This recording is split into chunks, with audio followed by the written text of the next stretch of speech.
City India news Telugu ఈరోజు ప్రతిపక్షం శాసనసభ్యులు ఉన్న దగ్గర ఏ విధంగా అయితే ఓడిపోయాలని మీరు స్టేజ్ మీద తీసుకొచ్చి కూర్చోబెడుతున్నారో మీ నియోజకవర్గాలలో కూడా అదే విధంగా మీరు మీ దగ్గర ఓడిపోయిన వాళ్ళని కూడా స్టేజ్ మీద తీసుకొచ్చి కూర్చోబెట్టండి. అదొక సంప్రదాయాన్ని మీరే తీసుకురండి, లేకపోతే చట్టాన్ని తీసుకురండి. ఓడిపోయిన వాళ్ళు కూడా స్టేజ్ మీద ఉండాలి అని మొట్టమొదటిగా మా గౌరవ ముఖ్యమంత్రి రేవంత్ రెడ్డి గారి నియోజకవర్గంలోనే మొదలు పెట్టండి. ఓడిపోయిన వాళ్ళని కూడా నాతో పాటు పక్కన కూర్చోబెట్టుకుంటాను మీరు మొదలు పెడితే డెఫినెట్ గా మేము కూడా దాన్ని యాక్సెప్ట్ చేసి ముందుకు తీసుకెళ్తాం.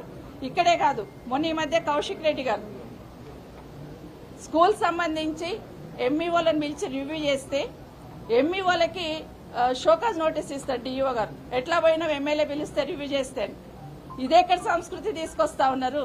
ఎమ్మెల్యే గారు స్కూల్ సంబంధించిన విషయాల్లో రివ్యూ చేస్తుంటే దానికి సంబంధించిన ఆఫీసర్స్ ఎంఈఓలందరికీ కూడా షోకాజ్ నోటీస్ ఇవ్వడం వల్ల దాన్ని జిల్లా పరిషత్ మీటింగ్ లో ప్రశ్నిస్తే ఎమ్మెల్యే గారి మీద కేసు పెట్టడం జరిగింది. కనీసం కేసులు పెడుతున్నప్పుడు స్పీకర్ గారు పర్మిషన్ తీసుకోవాలని కూడా ఆలోచన లేకుండా కేసు రిజిస్టర్ చేయడం జరిగింది. కోవా లక్ష్మి గారు తను ప్రోటోకాల్ పాటించట్లేదని తను కలెక్టర్స్ వాళ్ళని అడిగితే అక్కడ కూడా మమ్మల్ని మా విధులకు ఆటంకం కలిగించారని కేసు పెట్టడం జరిగింది.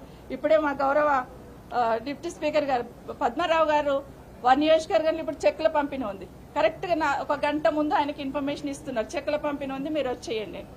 అంటే గతంలో ఏముండిందంటే కనీసం జిల్లాకు ఒక మంత్రి ఉండేవాళ్ళు, ఇప్పుడు జిల్లాకు ఒక ఇన్ఛార్జ్ మంత్రిని పెట్టి ప్రతిపక్ష ఎమ్మెల్యేలు ఉన్న కాన్ఫరెన్స్ లో ఒక్కొక్కరిని ఇన్ఛార్జీలు పెట్టున్నారు. ఇది ఎక్కడ పోతుంది పాలన అనేది ఒకసారి ఆలోచించమని కోరుతా ఉన్నాను. ఇక్కడే కాదు, మొన్న రాజశేఖర్ రెడ్డి గారు ఆఫీసర్లను పిలిచి కనీసం డ్రైన్ క్లీన్ చేయండి అంటే కూడా క్లీన్ చేయకుండా అక్కడే కూర్చొని ధర్నా చేస్తే ఆయన కూడా కేసు పెట్టే పరిస్థితి తీసుకొచ్చారు. అంటే ఎమ్మెల్యేలు ఎవరైనా ప్రజల పక్షాన ప్రశ్నిస్తే కేసులు పెడతాము, ఇది మా ఇష్టం, మా రాజ్యం, ఇది మా ఇందిరమ్మ రాజ్యం అనే లెవెల్లో తీసుకెళ్తా ఉన్నారు.